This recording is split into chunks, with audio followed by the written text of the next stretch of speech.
एक बार एक साधु वन में बनी अपनी कुटिया से कहीं बाहर जा रहा था। इसी रास्ते में बाजार पड़ा। यहां से गुजरते हुए साधु की नजर एक दुकान पर पड़ी। यहां पर कई सारी टोकरियां दिखी जिनमें खजूर रखे हुए थे। खजूरों को देख साधु को लालच आ गया। उसका मन खजूर खाने को करने लगा, लेकिन उसके पास इन्हें खरीदने के लिए पैसे नहीं थे। ऐसे में उसे अपने मन को काबू में रखना पड़ा। शाम को साधु वापस अपनी कुटिया में पहुंच गया, लेकिन खजूर खाने का विचार अभी भी मन में चल रहा था। वह लगातार इसी बारे में सोचता रहा। वह पूरी रात ठीक से सो भी नहीं पाया।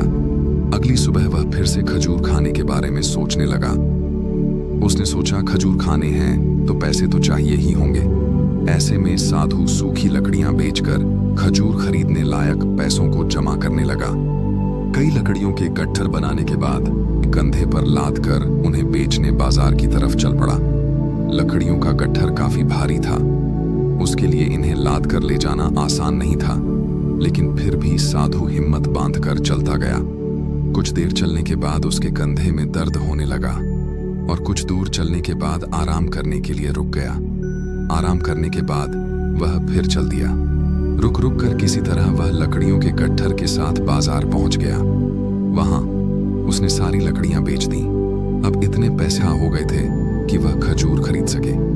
पैसे लेकर वह खजूर की दुकान में पहुंचा और सारे पैसे देकर उसने खजूर खरीद लिए।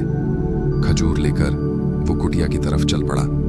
कुटिया की तरफ जाते जाते उसके मन में विचार आया कि आज खजूर खाने की इच्छा हुई तो मैंने खजूर खरीद ली। कल किसी और चीज की इच्छा होगी तो कभी नए कपड़े और कभी नया घर आदि।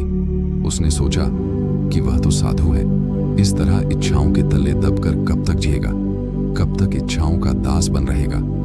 जैसे ही उसने ये सब सोचा तो उसने खजूर त्यागने का फैसला किया और रास्ते में गुजरते हुए